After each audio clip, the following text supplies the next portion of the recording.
I like it. He was really nice. You know, he called her new even though he's the DLC character in this situation as Scar plays the spacing game right now. A lot of patience. Dash up, throw, and tech on reaction from SonicFox.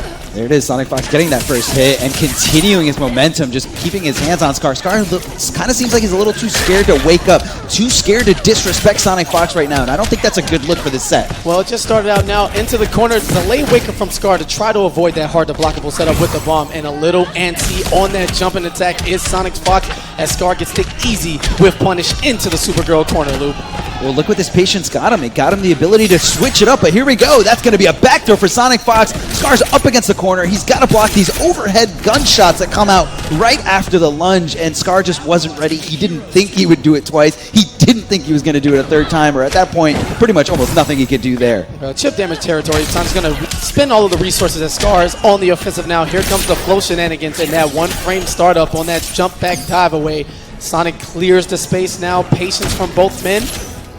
The quick shot followed up by the lasers. And that was a big whip parry there. Scar could have really capitalized if he reacted just a little bit sooner. Here he drops the combo, goes for the cross-up, and SonicFox is ready. Shots down mid-screen with the bomb setups, avoids everything, and meter burns it instantly, gets the launcher. Not the biggest amount of damage when Red Hood isn't able to start the combo, but every piece adds up, and positioning making all of the difference here in this first game. Scar trying to get something going there, tries to go for a punish, gets the wake-up attack instead, gets the the back throw, but it looks like it might not be a lot. Now, right now, SonicFox is not trying to continue any combos. He's trying to avoid the clash. He's trying to just get this done and start this set in his favor. Riffing on the guns now, finally takes the first life bar is Scar. He's sitting on full resources, complete trait, 4 bars of meter, and a lot of will on the inside to make this comeback. And here's the start of it. Crosses up, the back 3 to the corner we go. Oh, and that was a big drop there by Scar. SonicFox ready to capitalize with lunge. You know it was a down 1 attack. Dropped a combo here or there, and the instant jump 1 on the OS to try to prevent SonicFox from using that interactable to escape. Scar in control here in the second game. Baits out the parry, and just like that, looking infinitely different with the stage selection. Corner loops. I mean, in this game, your stages do matter. The interactables, the stage environment interacts with the players, which is such a great, unique thing about this game. SonicFox punching his way out, putting Scar at full screen, and buying himself a little bit of real estate here. Doesn't want to be in the corner. All right, more patience this time coming from Scar as he backs away, whiffs. No recovery on that. Here's the back 3, the bounce as we walk towards the corner now. Full combo damage, and Scar, the one in control, decides to play the zoning game. Yeah, we're going corner to corner here, and it looks like Scar he stood up for that overhead, might have just overextended and got a jump instead. SonicFox capitalizing, taking full advantage of that mistake. But the wake up on point with the DP. SonicFox expending his damage in the air with the meter burn. As much chip as possible. Guns, and more guns as he chips away at the first life bar. Tying it up, essentially. However, the advantage of being with Scar's back to the corner. Yeah, that interactable right there specifically for that corner. A great use of bar just to kind of make sure you get, even if he does block it, at least get some breathing room. Oh, hard to blockable situation now into more pressure, and Scar's going to clash immediately. Stops here. I'm standing my ground. Right, what's Quite he literally here? at home here in Gotham is Red Hood. Kicked away, super breath. And the down 2, a great conversion there with the back 3, and SonicFox in control again, kind of just stole it away from Scar. Scar was looking so good at the beginning of this game, but he's not out of this yet. And the double overhead there with the mix-up after the jump-in attack. Scar looking for that low kick, instead eats a bunch of bullets to the head, more chip damage, meter burning on that trait string, and Sonic now turned the tide so quick in one sequence. Went from being in the wall in trouble, be locked in to Supergirl as he tries to fight his way down from this 0-2 deficit.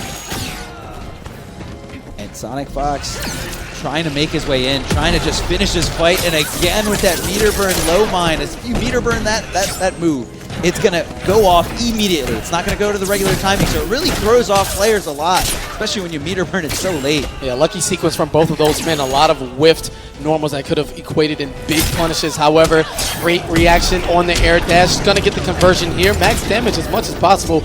More mine setups to keep Scar locked down and slow down some of Supergirl's fantastic mobility. And the willpower to not press a button in the air. As soon as Scar did that neutral jump, it just was able to land and get this combo. Scar's in the driver's seat right now as long as he keeps SonicFox in this corner. He's looking for something, and SonicFox isn't giving him anything. More patience from both men. There's the air akimbos. Not quite close enough for the punish, but Sonic ready to get rid of that breath. Throwing out the quick shot, trying to get chip damage of any capacity now. Scar gets the jump back, and great chance here to close the gap and regain his composure going into his final health bar. I mean, we were talking about predictability there, and that was just a perfect read by Scar, but SonicFox again with the lunge. Scar wasn't anticipating at that time. Yeah, that was a punish on the whiff recovery, a little bit too far out. He had the right idea, but not the perfect type of spacing, as he now desperately looks to take this last piece of health. And that back one jab right to the chest. Scar's looking a lot better right now. Still has his clash. That was instant. Yeah, no, that was so instant. Right off the ground. SonicFox probably looking for an overhead there. Patience now gets rid of the interactable, dashes back in, looking to stay in control on the offensive, and another punish on the breath. Scar's trying to kind of make SonicFox flinch and go for that, or make SonicFox think that that overhead string is coming. And SonicFox just isn't biting. He learned how to react to it as soon as it comes out. Worked once, not the second time there. Using the advancements, great patience from Scar. Here's the anti-air into the hard knockdown, but no. Pulls back once again. He wants to play it piece by piece, chip away with the lasers. Zoning strategy, and they both butt head. SonicFox quicker to the button. Now the overhead, opening them up. No clash from Scar. I'm liking my chances. Then you're not paying attention. Oh man, and living vicariously through a character's clash quotes is Sonic thinking he's about to close the curtain on Scar's life in the winner's bracket now, but pretty even health. I mean, hang on, Supergirl's got a lot of unclashable potential here. The throw tech hits him with the down two. Now we do things my way. Go ahead. And this is going to be close now. Now, no more chances to escape. SonicFox is going to spin the one bar he has. Will not have enough meter for air escape or any other chance to evade any combos as he tosses the unblockable interactable. Now with the life lead. Quick shot to the face. The mine is down. Scar on his last legs. Back to the corner. Does the air dash. And a whiff punish with the lunge into the gun. SonicFox side.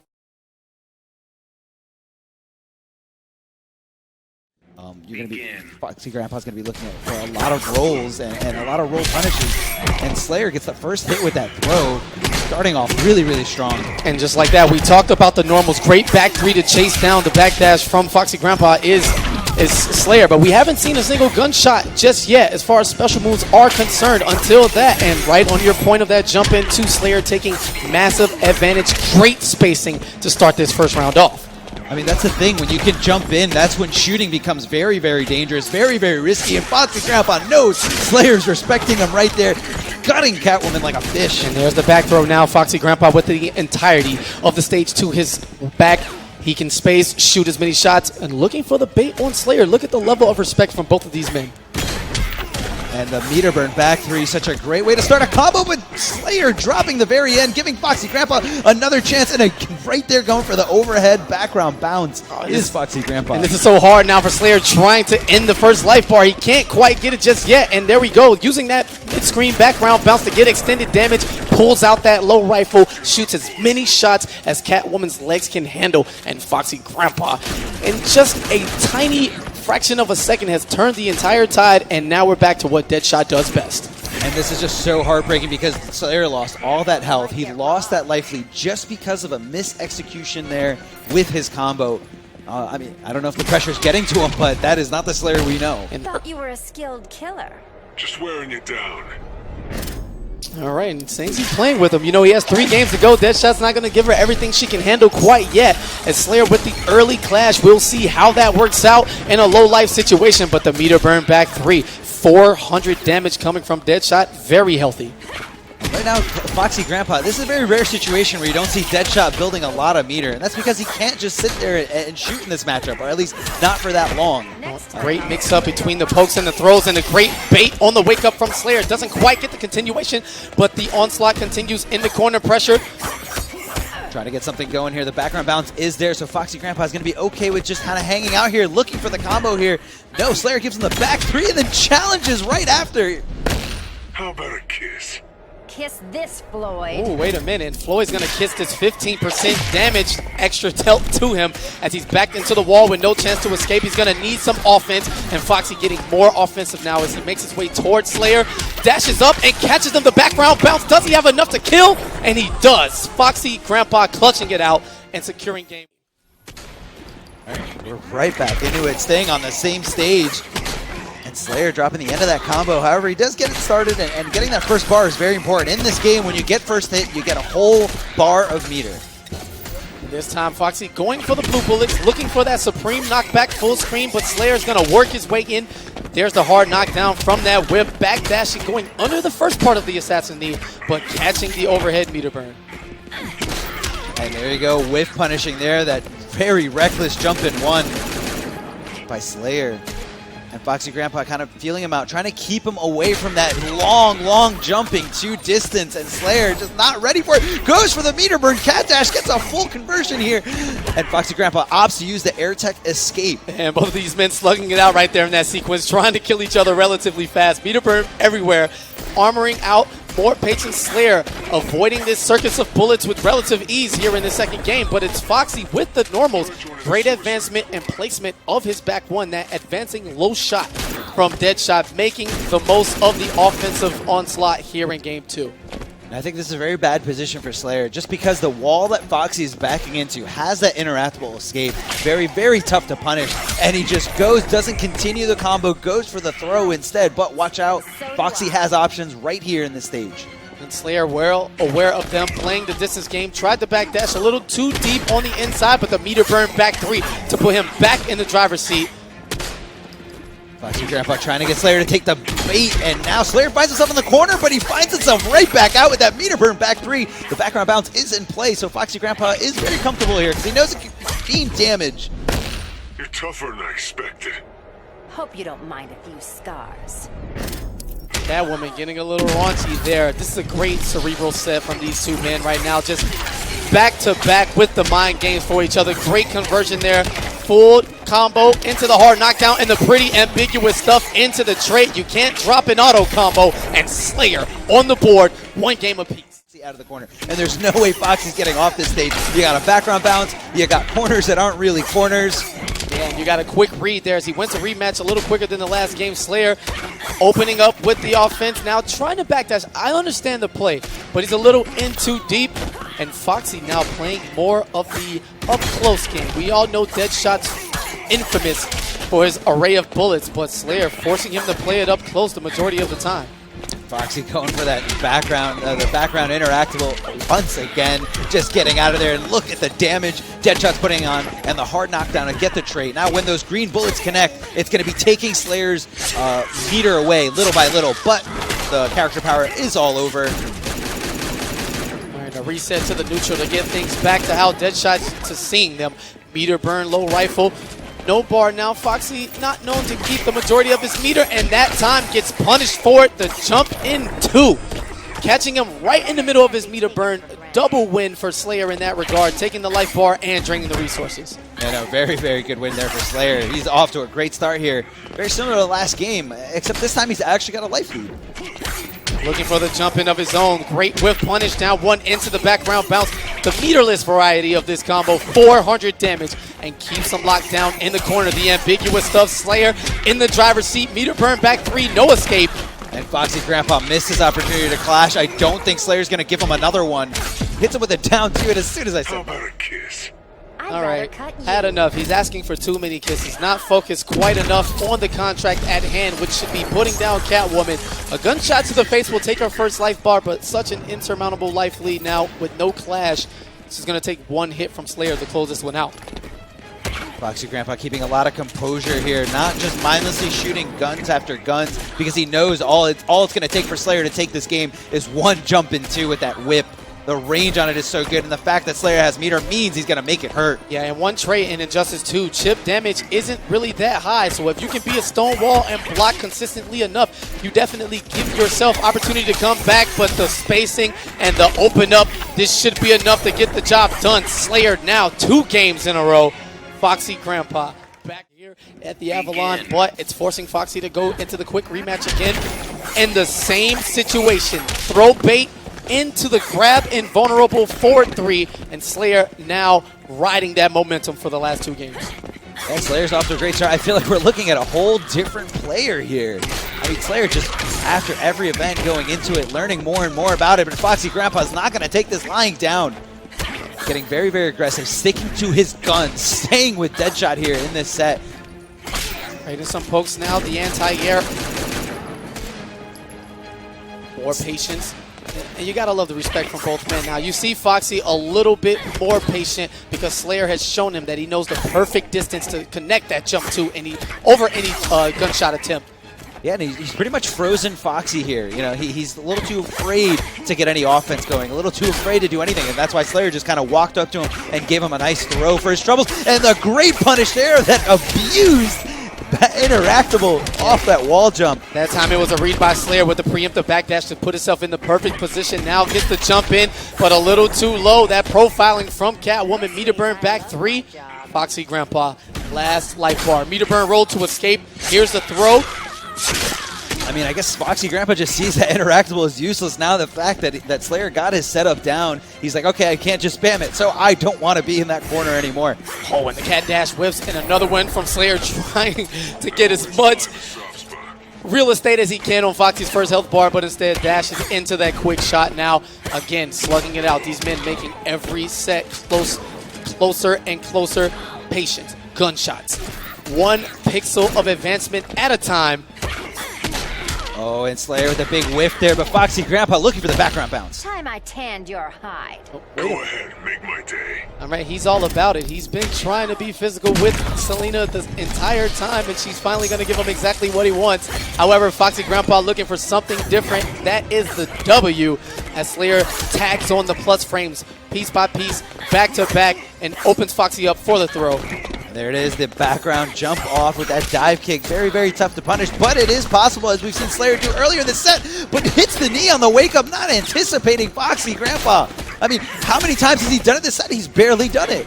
Wake up quick shot now. Foxy in the driver's seat. Slayer with the meter advantage. Great conversion. He cannot clash, and the shot right before that cat dash connects. You know, you should expect this across the board all day. These are the best 16 players in the world currently in Injustice 2, and they're going to fight to the death, as we see early on, Game 5, as Foxy goes to that background bounce once again, playing the mid game. Let's see his approach after the combo. Yeah, so he opted to go for the blue bullet character power here. Now when those blue bullets connect, it's going to send Slayer all the way full screen. But that trade is over. No longer need to worry about that until the time refills. And Foxy Grampa gets the jump in 1, but doesn't convert. And now he's eating a back 3 combo for his troubles. A lot of whiffing. Both guys playing the spacing game. Great anti-air from Slayer. Into the knockdown, dashing up. What's the setup? Looking for something ambiguous. Foxy card pressing buttons. He's going to lose his entire life bar for this. Yeah, I think Foxy felt that Slayer felt that he was going to go for that interactable wall dive. So instead he just decided to lay down, play possum a little bit to kind of mess with the timing. But Slayer's setup was ready for it. It kind of had multiple options all in one. All right, playing the patient game. Both of these men respect. There's the low rifle. Get a couple of shots off. Try to take as much chip as possible. And the jump in, no commit from Slayer. Foxy's really, really scared of that jump into range. It's so massive, but here we go. The background bounce isn't there. And great spacing, the wrong button into the air tech. Now no punish, trading pokes, and Slayer using the meter. Back 3 now, taking Foxy down into the corner. Now he's going to have to deal with this. There is no interactable escape, but goes for the jump read anyway. Ballsy stuff, but works out in his favor, and now Slayer is in the corner. I mean, he knew he was going for the throw, and he knows that when throws whiff in this game, they are very, very punishable. Easily punishable, neutral jumps. 9 lives to go for me. Only because you're cheating. I don't know about that. There's only 1 left here with this final life bar, but the clash gives Slayer the space he needs to escape the corner where Deadshot gets massive damage of the meterless variety. And looking for the air-to-air jump 1, the preemptive Tougher than I expected. attack from Foxy. You don't mind a few scars. Now he's forced to clash himself. This is it, man. Down to the wire. What's it going to be? Slayer has his entire health bar, but Foxy right here with this background bounce looking for the combo. Great interruption. A great interruption there, but I think it would have been better if Slayer just waited for the background bounce. Now Foxy in the driver's seat trying to come up in between this life deficit right now. Plus Biding his time, playing the patient game, caught pressing a button. That trait, 210 damage now. Air-to-air jump one from Foxy. Works his way back to the corner, and if Slayer connects this combo, this should be it. The air escape on Foxy Grampa. No way, Foxy Grampa has found himself a new life here because of the use of those 2 bars right there. And now he has no meter, trying desperately to keep Slayer out. Here comes the blue bullet. His only form of defense is to push him away, looking for the jump attack, and the trait into the throw, the pop off from Slayer, and slams the jacket now. Season at ECT Grand Finals from SonicFox. So, traded up, there is the gunshot, trying to post things. The Birdarang, Hayatei is in. Here's the swoop, looking for the mix-up, overhead again, crosses back. And the smart Birdarang there tracking Biohazard up in the air. And great low gunshot there to keep the plus frames now, looking to anti-air. Good trade now. The Cupcake is out, looking for the whiff punish. I don't know how he got in between that Hyena and the Cupcake there. Very, very methodical. A lot going on right now. A lot of buttons being pressed by both of these men. However, now a reset to neutral. A bit of a slowdown now as we find out how to play once again. There we go. The Hyenas are out now. Once Harley Quinn does throw that bone or that treat out there for the Hyena, it's going to come out no matter what, even if you hit her. And Hayatei off to a great start, taking this first bar. Still has around 60% left on his own bar. Right. Interrupting it. Yeah, interruption between the down one in the tantrum stance is Robin as trading corner positioning. Both of these men, great air-to-air from Biohazard, and this time gets the safe call out. Free chip damage from the usage of those Cupcakes, and a great jump to land it before that Birdarang hits Biohazard. Now right back at Hayatei with the answer. I mean, that's what's so scary about using that Birdarang. The fact that if your opponent sees it coming and stops you, that Birdarang is going away. It's just going to stop its trajectory and not find its target. But Hayatei keeping the momentum here, bringing Biohazard down all the way to 25% left, while he's still got his entire red bar and still has access to his Clash. Yeah, well, Bio will be looking for some B&Bs. Harley Quinn does some amazing meterless damage, mid-screen corner, you name it. However, the DP forcing the Clash. Kill me, will ya? I'll drop you off a roof. I mean, if that isn't direct as it can be, I don't know what is.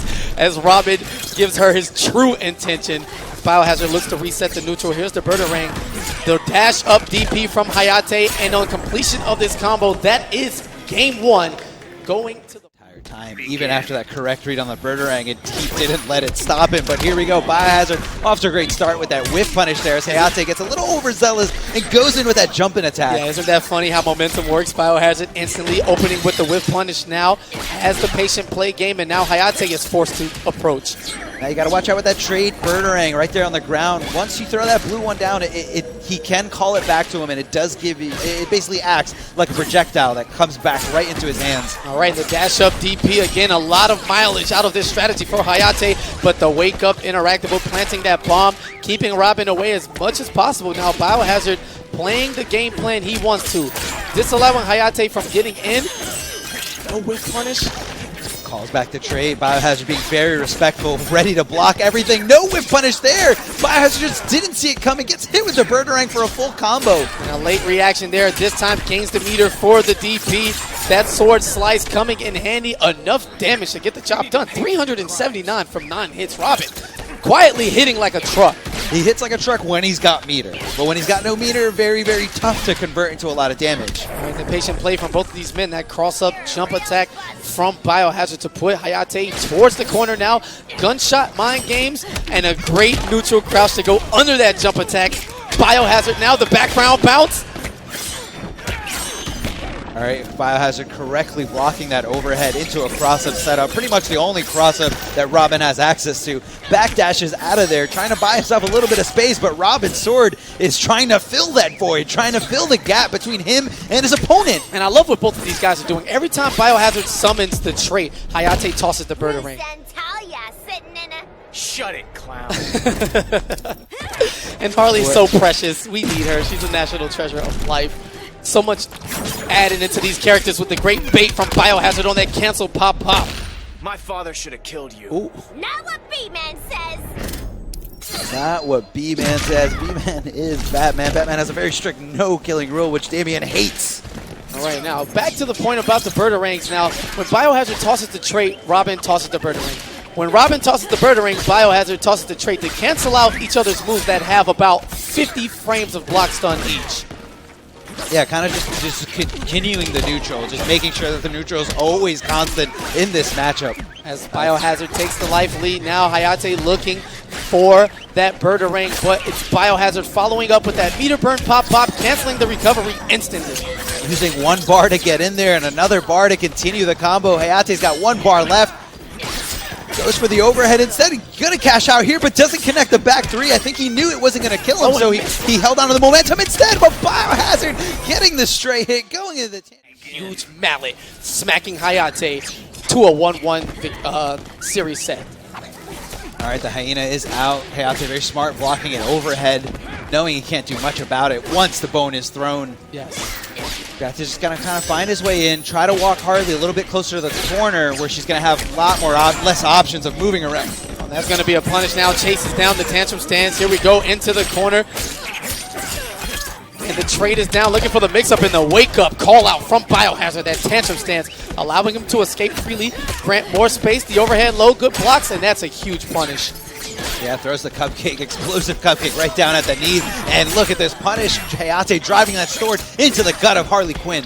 But great air escape from Biohazard, able to avoid the subsequent damage coming from the meter burn back 3. That was a very big risk instead of, I mean, he had no choice. He couldn't meter burn, he had no meter, and just went for the raw sweep instead of going for the overhead. I mean, for all of Harley's meterless damage and bevy of annoyance, she has to have some type of balance in her throw range, being some of the worst in the game. Biohazard way too far out for that attempt. As the dash up DP is finally blocked, looking for the swoop mix-ups, but Biohazard very calmly walking under, allowing Hayatei to simply whiff the shenanigans. And look how well Hayatei using the background interactables here, just throwing everything at Harley Quinn, everything at his disposal. You know, in this game, you really got to know your stages. You really got to know where you are at all times. There they go, canceling each other's moves out once again with the Hyenas into the Birdering as Biohazard is able to keep Hayatei out. Right at arm's length where the gunshots will reach and the cupcakes will do enough damage. Hayatei's just getting a little frustrated here, you know, trying to move after, you know, being at a huge disadvantage on hit every one of those gunshots, and a big drop. The frustrations are showing in his gameplay. You're gonna play nice. That's ironic coming from you. Harley Quinn does not like to play nice at all, and the great read by Biohazard. He knew Hayatei was going to use the 2 bars, so he said, you know what, I'm going to meet his 2 bars and then spend the 1 bar just to get 15% of my health back. He's going to need all he can here. Last sequence, can't survive another combo. Calls back the trait for the plus frames to keep the offense going. Backdashing out, not quite low enough for the conversion on the DP. And Biohazard gets the full combo. Hayatei electing not to clash, decides to save his bar for continuation of a combo. And Biohazard seemingly jumping to his death, but survives. Bruce, I made you suffer. Learn to take a joke, pal. Yeah, no jokes here. This is the Injustice Pro Series final. Both of these men fighting for a shot at that $120,000 and a shot at the Injustice Championship Series at E-League. Teleport tray out. Convenient from Hayatei going down to the wire. Both of these men spacing each other out. Here's the whiff now. Gunshots. The trait coming in, jumping over is Hayatei into the swoop. Great blocks from Biohazard now. One patience at a time, and the raw assassin strike stops it a little bit short, but the down 1-2 able to chase down. Ready with that down 1-2. Hayatei is also the type of player to do a full screen assassin strike. So many mind games in a low life situation. That clutch moment separates the elite players from the rest of us, and we saw it in motion there as Hayatei was able to secure game 3. All right, canceling the assassin strike for the side switch combo. Wants to keep Biohazard in the corner. Wants to keep his options nullified. All right, here's the forward 3 now. Will we see another assassin strike? We do. Back to the wall. 500 damage. Are you kidding me? Hayatei running away with this one now. Biohazard has to dig deep and figure this out before it's too late. And the low starter there in that Birdering trade forces the clash. Now this is more like it. Your mediocrity is killing me. Excellent dynamic in the clash course between these two. A lot of variety, smart stuff, some good quips from here and there. But no joke as Biohazard interrupts the meter burn DP now. Gets the background bounce into the hard knockdown setup. Doesn't quite catch the second hit on those lollipops, but it's okay. Hayatei's still in a really good spot. Biohazard not letting him get too far away right now. He did use his clash, but look at all this meter that he's building. even once he gets Hayatei down to the next bar, and once he forces the clash, he's going to be able to hurt him for it. So Biohazard's okay, but gets hit out of the air. The great conversion by Hayatei, but he drops the combo. And whips for DP now. Biohazard looking for a B&B now. He's running out. The chipping away is a great strategy, and it is in fact working, but how much longer can he survive as he has to fight Hayatei down little by little? And there you go, the smart stuff by Biohazard, recognizing that high shot hit, knowing that Hayatei had nowhere to go because of the frame disadvantage. And both of these men backdashing out to keep the distance. There's the Bird Rank trying to close the gap now. Biohazard rolling. His offense in this new strategy definitely working in his favor. Here comes the Interactable to push him back even further. Just taking shots, trying to get something to whip, and he does! Catches the backdash now, going for the background bounce, I assume. Yes, this time just goes for the full combo and escapes. Doesn't look for the hard knockdown situation, but tries the backdash, gets opened up by the overhead, and he is in trouble now. Last chance for Biohazard, and spins the meter on the Interactable. Yeah, just shoves him right into that concrete mixer there. Trying to avoid that low trade. Very good stuff by Biohazard. Smart stuff, good presence of mind.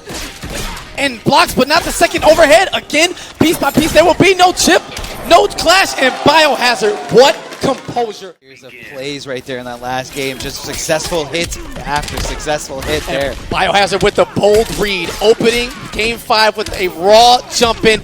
Now the other way, back-to-back full combos into another setup.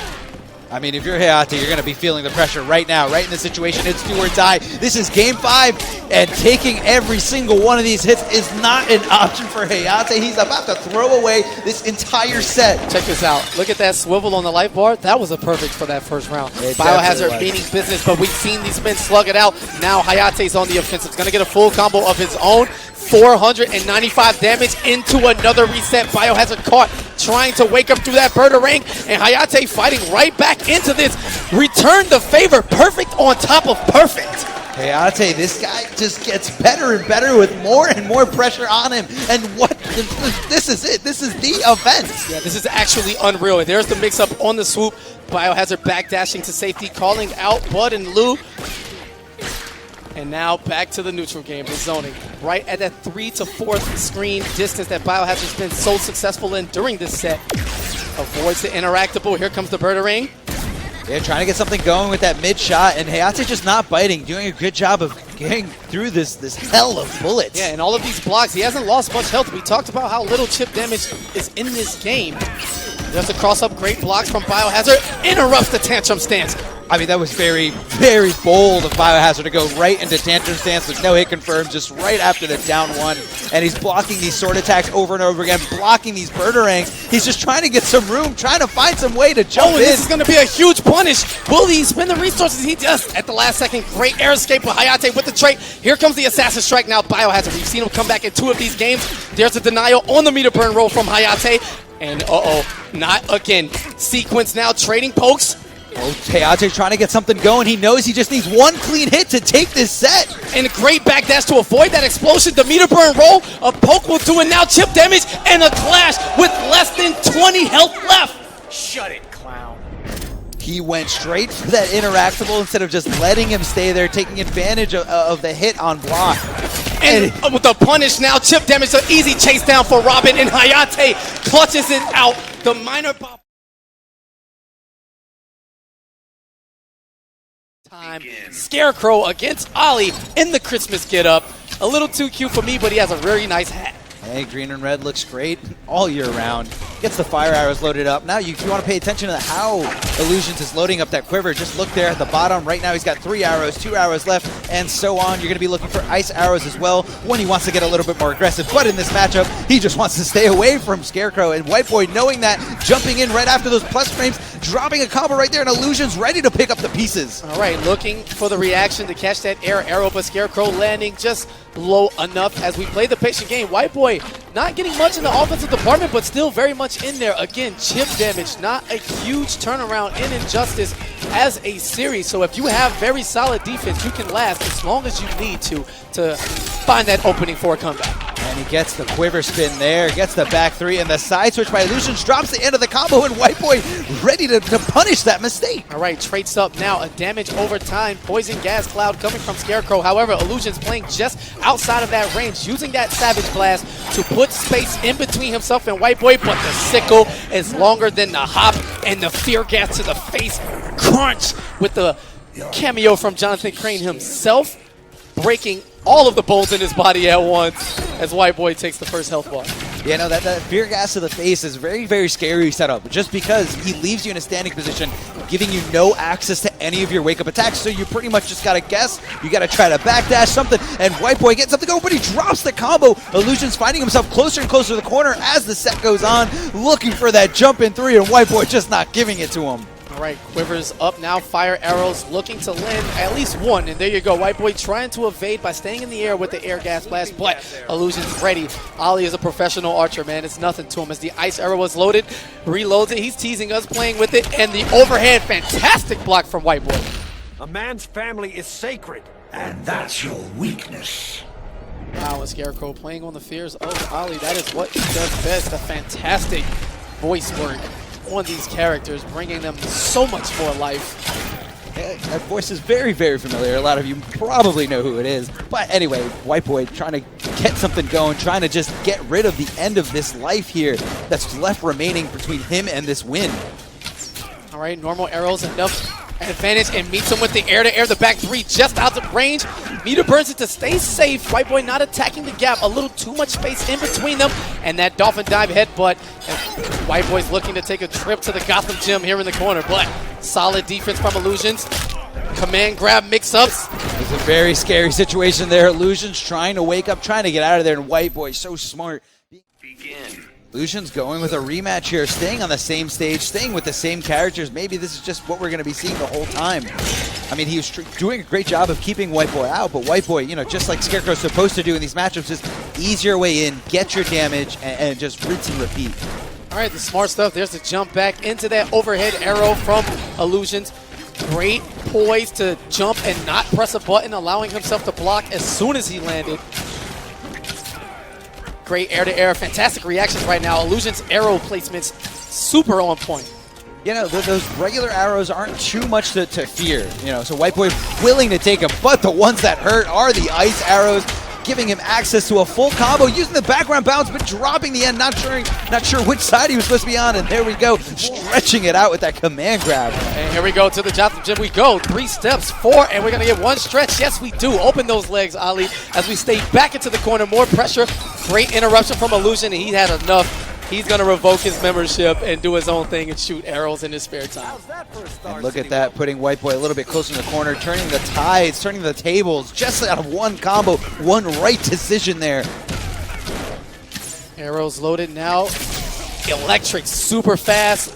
It'll be quite hard for WhiteBoi to react to those.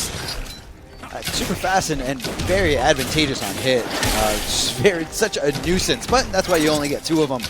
And iLuusions is being annoying as possible right now, working well in his favor. Tags WhiteBoi with that slide to stop his approach, and a very different game too here. More plus frames, challenges with the Hurricane Bow. Doesn't go for unclashable. You will weep with fear. Guess you skipped my origin story. He's trying to be witty to a character who doesn't care about anything you have to say. I like the angle. Ollie still being himself. However, winning the match more important. The low ice arrow dashes in, taking his time, patience, and using that Savage Blast to create as much space as he can between himself and his opponent. Now, that Savage Blast is not only a great wake-up tool, but it's also a great way to just kind of be mobile. Throw that hitbox in front of your opponent, not letting him get anywhere near you, but Scarecrow has his hands all over. And the raw sickle swing right there. 2 slaps to the face as WhiteBoi successfully keeps iLuusions in the corner. And an instant clash. When's the last time you brushed? Stop having fun. Scarecrow finally on the receiving end of some wit. He's actually losing, letting Ollie get in his brain psychologically. Maybe that's a part for the momentum shift here in this game too, as iLuusions loading up these arrows successfully. There's the meter burn roll to escape, and now WhiteBoi is up close, plus frames. Now, what's really scary about these arrows is the way you got to block them. You got to block the crouching arrow shot as a low in a crouching state, and when he takes to the air, those hit overhead. So you know, it's a little tricky. And WhiteBoi doing, for the most part, a great job of blocking almost all of them. And dashes in is iLuusions, getting a more aggressive approach with WhiteBoi. Chip damage territory at this situation now. Here comes the fire arrows and a savage blast. Looking to murder Arrow in the Joker's playground as the Deadshot switch comes out now for WhiteBoi here in Game 3. Now in this matchup, you're going to see a big change in strategies of Green Arrow. Up against Scarecrow, he can zone, he can do whatever he wants, he can stay full screen, but everyone knows that Deadshot is the king of being at full screen, so Green Arrow's got to come to him. All right, and there's the ice arrow to go under. Let's go a block a little too early. Eats the tail end of that meter burn trick shot. Deadshot has a lot at his disposal and great mix-up potential there with that arrow into the corner, looking for mix-up potential. And not taking advantage of that whiff Green Arrow there right over his head, but this time WhiteBoi adapting the situation, seeing it coming, and he's still got, he has the use of the bomb on that bumper car, so iLuusions just kind of keeping his distance, staying back, and I haven't seen one low assault rifle from WhiteBoi yet this entire game. Yeah, Green Arrow's normal trait arrows a little too fast for the low rifle as iLuusions looks for the plus frames now. And just like that, iLuusions with the life lead, you'll take that trade every time. I mean, you'll take the trade. I don't know if the Green Arrow's there, but when the quiver is not a special fire or electric arrow, the trade's not so great. Those arrows do very, very little damage, so Green Arrow's got to do a great job of managing his character power. And the wake-up back-to-back knees and savage blasts everywhere. This time, WhiteBoi on the offensive end as he denies the approach there with the quick shot to the face. And the low assault rifle does so much chip damage, especially when you meter burn it.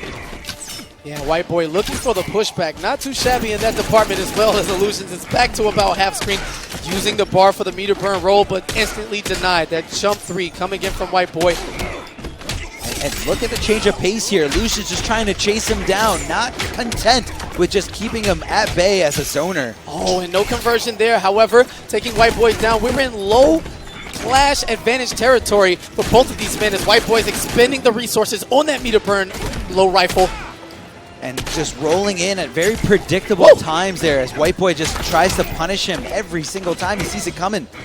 And there's the push block. WhiteBoi, no meter, in denial of that unblockable, interactable, and iLuusions this time uses it for himself. Next one's got your name on it. Quiver's not empty Now, yet. huge advantage for WhiteBoi here. He's going to get pushed back full screen away. Both of these men, low damage. WhiteBoi going for the incendiary, getting more damage on each one, and the fire arrow trade coming. Begin. All right, game 3. There's the sweep coming in from WhiteBoi. Into the corner we go, walking them down now. Meter burn, back 3, huge sickle. We're going to go through the windows, say hi to a couple of inmates. They'll be okay. And WhiteBoi continuing now on the offensive, trying to force the tempo a little bit more. And iLuusions meeting him halfway, not sure if that's a smart decision. iLuusions just trying to get something going, trying to get some zoning done. So, I mean, very interesting. I mean, I guess he's got a lot to play with here. He knows that he can just load up ice arrows. He knows he can get something going here. Because look at all this room that he's got to make up. And there's a punish on the teleport, but however, he is dying slowly from that traded Scarecrow. He's able to complete his combo before he dies, but with just a little bit left on the timer, WhiteBoi with the teleport into instant death. All right, ice arrow is loaded. Is it going to hit overhead? It whiffs right over his head. Scarecrow is a very tall character, but when he's crouching, his hitbox is so low, a lot lower than you would think. All right, and this time looking to punish the gap in the meter burn. Instead, he gets opened up. WhiteBoi looking for the chase down with that lunging sickle, but Savage Blast, just enough aerial space to get away at the perfect angle for iLuusions. And to think It's all about spacing. Every fighting game is all about knowing where everything is at all times, and in this game, you got to worry about so much more. Yeah, take a seat as the wheelchair is tossed into Ollie now. Almost punished for loading up that trade arrow a little too close to Scarecrow's face, but... Ooh, goes for the face fear blast. All right, ice arrow loaded, looking for a combo in this situation, playing the mind games of canceling it out. And WhiteBoi just waiting, patient, the fear of everything. And iLuusions just wants to get out of the corner immediately. He wants nothing to do with it, even though he's got that interactable to help him get out of bad situations. All right, finally guarantees himself another bar of meter now, 1 meter apiece. Both men with flash available, but WhiteBoi slowly trying to chip him away with the gas cloud from his trait. iLuusions now gets the full combo. Goes for the overhead. Great block by WhiteBoi, but hits him out of the air as WhiteBoi tries to get a little too aggressive there. Traits up now. He's got full access. He's got access to the full screen Traumatize. Is Illusions going to bite, or is WhiteBoi just going to use this to close the gap? Well, look at the respect coming from both of these men. No one wants to take a chance and press a button. He has to use it soon if he's going to. He does, and he catches them somehow. The forward three with the connection. And but here we are. That is the then. This is the now. Another Game 5 for you. Back to back to back as we head to Gorilla City. All right, loading up those fire arrows. WhiteBoi trying to get through this hell of just fire arrows, electric arrows, everything Illusions trying to throw at him, but he's got to watch out for Illusions' escape plan there in that water buffalo. Waking up, good trade this time, punishing the gap. And there it is on cue, the escape with a water buffalo, but WhiteBoi says, you know what, this is no longer in play. I'm not giving you this option, so next time you're in the corner, you're going to stay in the corner. I love it. And that's a characteristic of a lot of power characters. Just, even if the interactable is not going to connect, let's get it off of the stage so that they don't have access to it. Great interruption in between the down one and the arrow as Illusions is forced to spend 2 bars on the air escape to prevent that big damage that would have resulted from that background bounce. Ooh, Illusions with a very late overhead and WhiteBoi just not biting. Kind of, he knows exactly what to look at when he's looking at his opponent. If the arrow's going to land on the ground and hit him low or not. Fire arrows, letting it go at the perfect angle, hitting Scarecrow standing. All right, Dashes now up. Pay attention to the trait down there, the green bar. There it is, though, Traumatized, and this time Illusions does not get hit by it. Yeah, the young bunny hop to escape it. Really cute stuff. Illusions ready at the helm. Savage Blast to stay away. Does not want to play the up-close game. This is about 40 seconds straight of pure, beautiful zoning. WhiteBoi struggling to find a way in, trying to force it with the dolphin dive there, but eats a fire arrow to the head. And Illusions push blocking as soon as he got the bar, just wants WhiteBoi completely away from him because he knows now that this is a true corner. He doesn't have the water buffalo to jump off of. This is beautiful gameplay from Illusions, man. What a series of shots and spacing. Even throwing in the sweep every now and then as WhiteBoi gets the dolphin dive into death. Should he complete the combo, the big time stretch. Oh, not quite enough yet. Let's see how far Illusions can take this. And the aura there, because of Scarecrow's character power, now if you're anywhere near him, even if you're comboing him, it's going to do damage over time. I think anywhere near him is generous. That hitbox is pretty massive. It's about 3 character spaces away. As Illusions, again, with the early clash. The nightmare's just starting. I mean, he doesn't want to let WhiteBoi get away with anything, and he knows that Scarecrow has a good amount of unclashable damage and unclashable potential. So, he's like, let me just get rid of the clash, get back on my grind, get back on just playing this full screen projectile game. All right, watching the kneecaps now, taking it to the ground, and this time a little bit more patient. WhiteBoi recently has been successful with those dolphin dives as he closes the gap using normals with Scarecrow. Illusions again, right back to what we saw earlier. Savage Blast, instead of going for the whiff punish there. Yeah, pay close attention to how WhiteBoi's standing for all those overhead air arrows and how he's crouching for the low ones. Right there, that's an overhead. Great reactions by WhiteBoi. Not the easiest thing to do. Again, back-to-back successful blocks. And Illusions whittling away at this. This is chip damage territory. The meter burn roll. WhiteBoi on his last legs now. Desperation mode and a fire arrow to the chest. And Illusions kills the... so far. So it's definitely a long road ahead. We'll see what happens as Gross starts with the dash up throw. Oh, this has to be it. No, this is definitely it. Gross looking for something here, looking for that back one range, but Dragon just trying to rework his bearings here, not ready for that back one as it's low. That was actually a punish on that whiff low lightning, as you've seen the counter mark pull up in the top right of your screen for Green Lantern. The meter burn dive kick to escape now, keeping it plus frames, and Gross caught disrespecting now is gonna pay for it. Oh, and this is gonna hurt, gonna leave into a setup. His trait's not back yet, but he's gonna use those very oppressive plus on block strings. Oh, and the shimmy there from Gross showing Dragon a little bait as if he was going to walk forward. Taking his time now. The trait is up. Tossing out that slow lantern light to follow it up. And wow. Oh, and a big drop there. Dragon looking for the foot dive and just not getting it. And Gross putting up a big brick wall, stopping him from advancing. Almost converts that crazy hit. And the down 2 right through the forward 3 is Gross. This should be enough to kill. Should he go for it? He does not. Goes for the setup instead. Chip damage. And yes, he does. Spins the meter to get rid of that gray health, and Gross in the lead.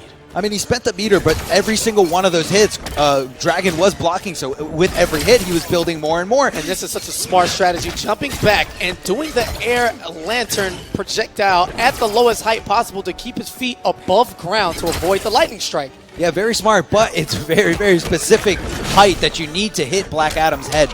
So, you know, not the easiest thing in the world. Also a very specific spot to space your jump-in attacks. And Gross simply walks out using that walk-back speed of Green Lantern, that smooth slide out of danger into the back one, forcing Dragon into the clash. Now we'll have to deal with all of the incoming mix-ups should Gross get the ball rolling here again.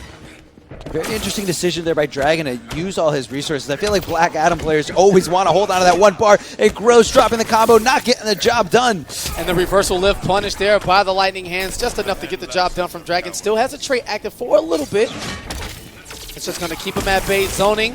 And the Black Magic, that cloud, with a higher hitbox than the Lightning itself. Dragon may have found a strategy. Dragon with the great blocks there, seeing the bounce cancel, seeing that the forward three is coming. Oh, and just like that, here comes the background bounce. Meter burn back three. All of the damage, but drops the string into the plus frames. Traits up, and the walk-up Lightning Dragon getting bold here on his last chunk of health. And Gross out of resources here, but he does have that. Dragon always looking for the next hot character. Right, rolls it out. Going projectile heavy for now, looking to jump in. Stays disciplined. Great throw tech, and the anti-air on the down two from Gross. And Gross getting that first hit because of that down two, getting that bonus meter, which is so important in every single Injustice match. Smart delayed wake up from Dragon after these Gross combos to avoid any crazy cross-up, mix-up potential now. And this time, Gross with the patience gets the forward three to hit on the other side. Meter burns it, puts him back in the corner. And no wake up there, buddy. Not enough invincibility to perfect meaty jump attack, and Gross rolling. I mean, Gross knows this character. Gross has a really, really great Black Adam, so he knows the options. He knows the ins and outs. I don't know if down two is a universal option because he definitely mashed on like plus 10 in that situation, not caring about Dragon and his precise button pressing as the back 1-3 converts. Hey, sometimes you just got to challenge the grain here. And Dragon getting something going here, putting Gross all the way in the corner. And Gross with the down two from downtown, does not care, throwing all caution to the wind. Plus frames from here now, Dragon disrespecting himself a little bit more. Meter burn 4-3, card pressing a button, and this time Dragon is in trouble. Gross still working on his first life bar. All right, 2 bars apiece. These guys are going to clash the tie the clash there. Nothing's going to be gained. Nothing's going to be dealt.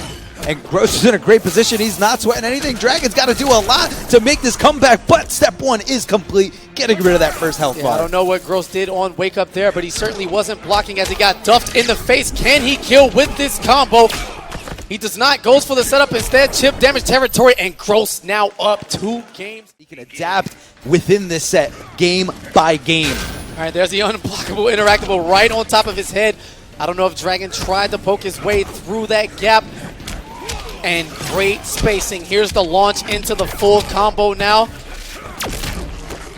And Dragon now mixing it up, keeping his strings tight and close. A little bit more respect. Well, yeah, see, right now, Dragon's kind of looking for that disrespect, but Gross just being very smart with his decision-making, not giving it to him, not challenging him where he shouldn't be challenging. And that was great adaptation there after that cancel, just going for the down one into the hands. Dragon getting the punish. Great blocks, and this is going to be a whiff punish now. Full corner damage. Dragon going for that optimal stuff. 420 damage. Oh, puts the brick wall, doesn't meter burn it, maybe because he's hit confirming, or I guess block confirming it. Whenever you do block it, he's going to meter burn it to get some space, but Dragon ready to go with that combo into the low lightning. Yeah, the optimal meter build there. Gets the trait popping into the low lightning to keep it magically. Special moves, and this time the wake up lightning cage comes out at the proper situation. 345, a definite bonus for Dragon as Gross builds a wall, but now his back is to it.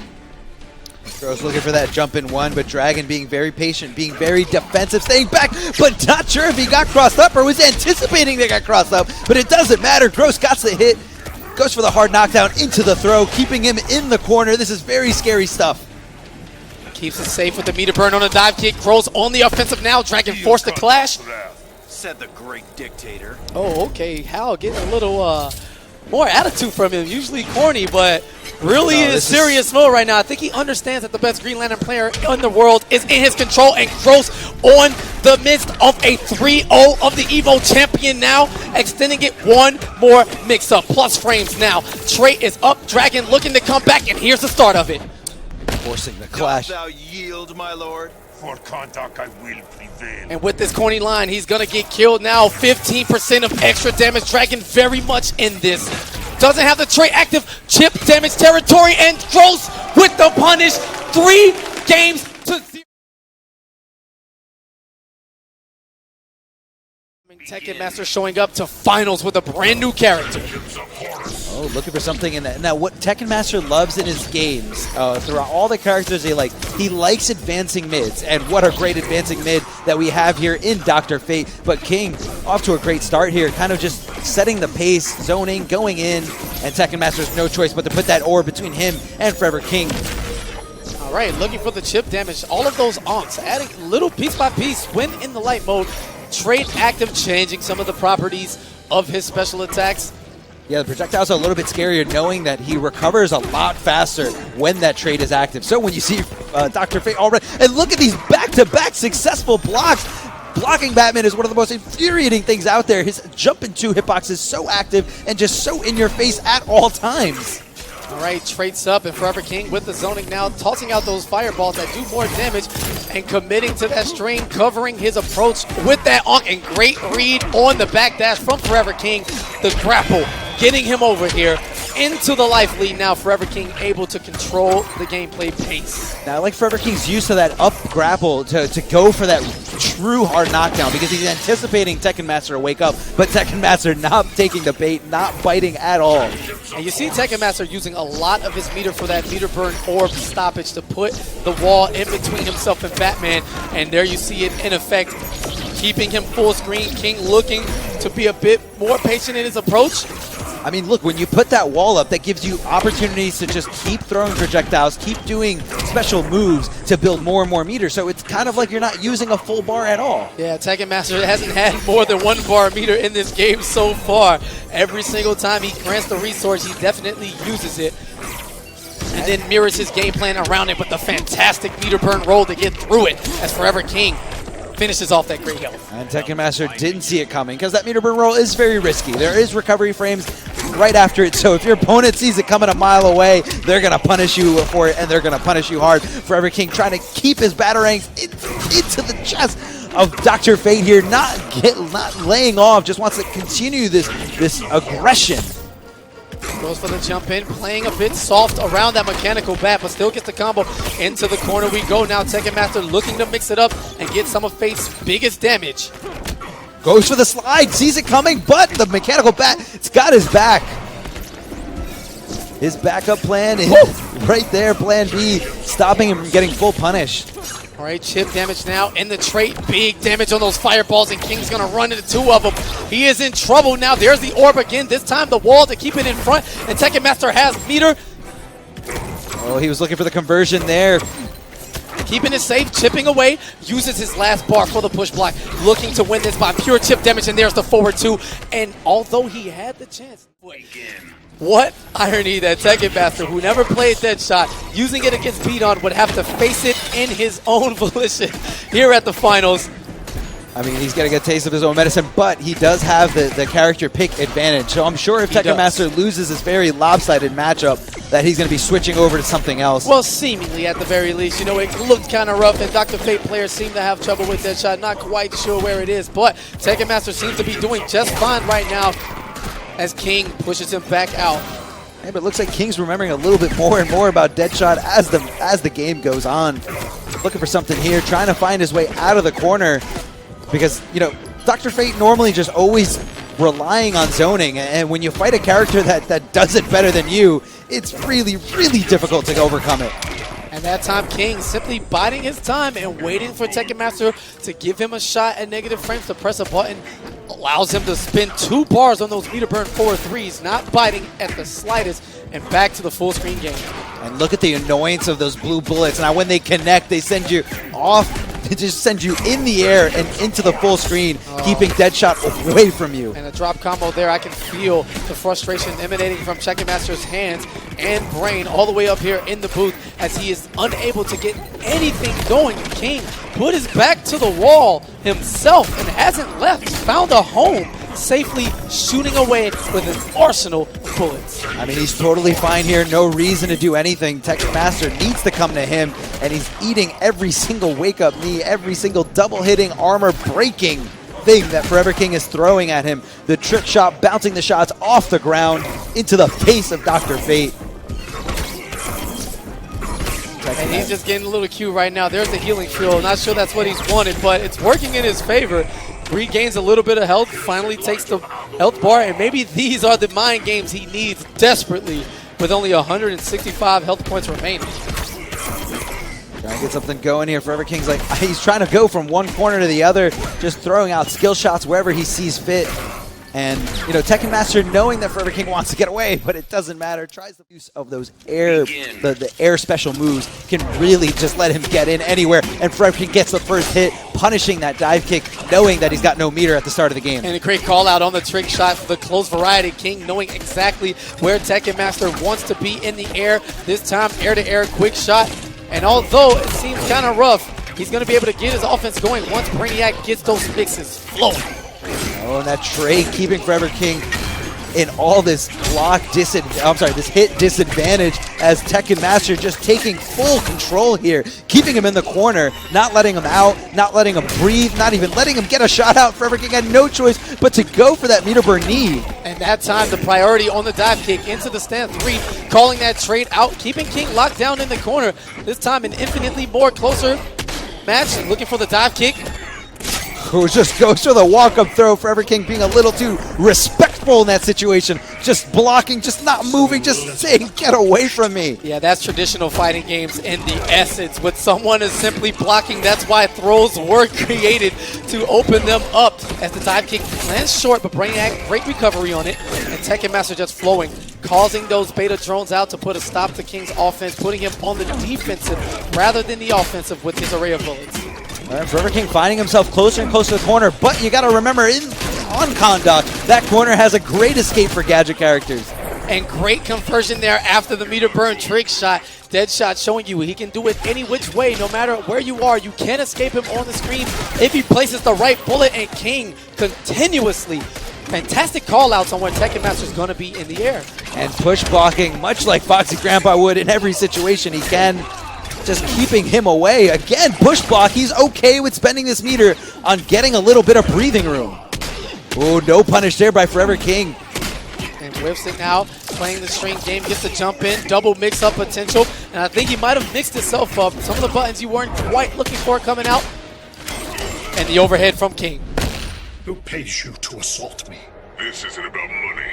Oh, this is personal. Deadshot wanting to take out Brainiac, and he uses 2 bars to get 25% back.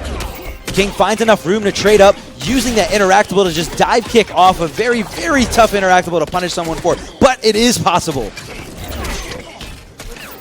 The frustration of Tekken Master being shown in his gameplay right here, and King taking full advantage of it. In big trouble now. Will he go for the unclashable? He does not, but baits out the wake up instead. Second time is the charm, and Tekken Master. Great read, great usage of meter, and a fantastic conversion to close it out. Counter pick positioning still in favor in order to cleanly take that game. Tekken Master looking for that low, but instead finds a batarang to his face as Forever King uses it as an anti-air. And look at all this zoning here. Really nothing there's no reason for a Forever King to not be playing like this. This is how you play this matchup. Absolutely. This is what you got to do to win when so much money is on the line. All right, Tekken Master needs to find a different approach. The skies of Gotham are, in fact, shut down for the night. Even though we're down in Atlantis, the curfew applies worldwide. You know, Bruce always trying to run everything. He brings Gotham to wherever he is. Absolutely. Going for the jump and canceling into the dive kick. And Forever King keeping his composure, keeping his patience, and taking out the first bar. I mean, I don't know what's going on through Tekken Master's head right now. Maybe he's already thinking about the counter pick, his last pick, possibly going to Dr. Fate, but it doesn't matter. He's going in here. Let's wait a minute before we get there. 422 damage now. Interruption on the meter burn dive kick is Forever King, and the meter burn forward 3 right to follow up. King making all of the right reads right now consecutively. Tekken Master hopping in, trying to find his way, but just such poise and great decision making coming in from Batman. I mean, it's so scary when that mechanical trait bat is out. That's going to be the tiny little blue bat that you see because he can release it whenever he wants. How is it you lead? I'm Batman. Straight up, and that's all he needs to say as our billionaire playboy Bruce lets this Brainiac know. I don't care how smart you are, I'm Batman is the answer to everything. And the teabag, wait a minute. He wants you to know that he's Forever King on top of it as he's having his way in this matchup. Tekken Master on his last limbs. Oh, gets the anti-air batarang. This should be it as long as he does. Okay, a little bit more. I mean, you're not getting through that. These men scratching and clawing their way, and this is only the first round of the event. Chucking out that orb there, giving the first hit to Forever King, but it doesn't matter. Tekken Master building a bar of his own because of the hits he's taken. Goes for the down two as an anti-air and trade. Hey, a trade is better than a straight-up loss. And King using that interactable, jumping off the gator, and almost very cute conversion there. It wasn't ready to get anything more, but still very solid. Push blocking and get Forever King out of there. Sees the gator jump from a mile away. Let's see if he's going to leave it in play or actually just use it to stop it. Great blocks from Tekken Master. King hasn't really been opened him up. Looking for the read on the backdash was King, but Tekken Master another read ahead. The cross-up jump now and playing the game around the gator. It is once more. Oh, didn't anticipate it there, but fortunately enough for Tekken Master, King didn't capitalize like he did with this jump in. Here's the meter burn, bounce cancel, trying to get max damage. A third bar spent, looking for reset potential. Blocks the jump to one way, the cross up the other, but not the legs. Slide into the bat restand in that one sequence. King went from struggling to find the offense to regaining the life lead. And Tekken Master pointing out all the flaws to Forever King's gameplay here. Still very close. However, when in trade, Tekken Master taking advantage and getting as much damage piled up in that short sequence as possible, as a mechanical bat actually gets the kill.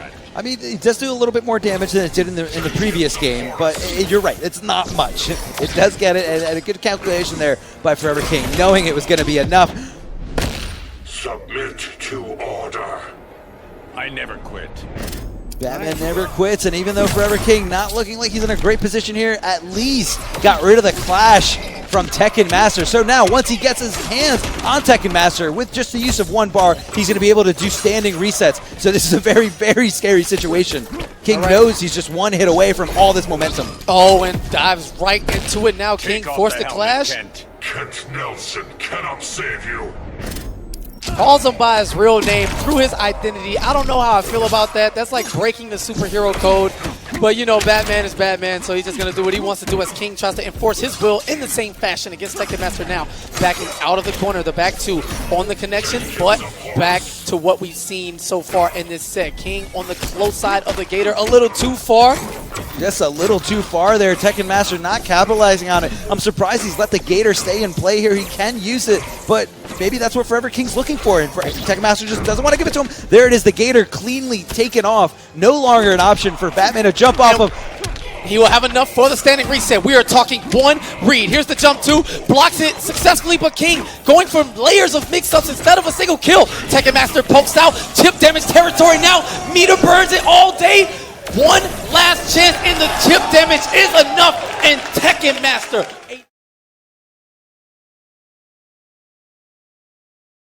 There is no better way to find out. Let's go. This is the first game. And that is such a Madzin way to start the game as well. Like, just straight up call the trait bats, go for the slide, get the combo. And already quite a healthy life lead coming out from Madzin. Now those staggers coming out all meterless so far. That trait, managing that trait is so key for Batman, but here comes Theo with the opening. This is going to be a nice B&B, probably end in hard knockdown or restand. Oh, there's the setup. Ooh. Tricky stuff, but the block from Madzin. Immediately challenged with the down two. Yeah, Batman has one of the absolute fastest down twos in the game, and the cheeky cross-up as well. That's going to be another full combo. Keeping the trait. Oh yeah, Madzin actually opted to save onto the trait bats there. It's Speaking of trait though, Theo burning his entire bar already, but there's the anti-air. Such a versatile character power, and that's probably be the first life bar for Madzin. Yes, it is indeed, and still 750 health for Madzin left. Now, even though Batman doesn't have a bar of meter, I mean, just look at his character power. The second he's got one of those bats, he's going to be in a fantastic position. No meter required, really. All you're going to be losing is the restand, and he doesn't always need that. Here comes Theo. Nice freeze at the very least. Be a nice amount of damage coming through, evening this out a little bit, but there's that delay wake up. Madzin trying to eat none of these crossover shenanigans. Hang on a minute though. Opened up.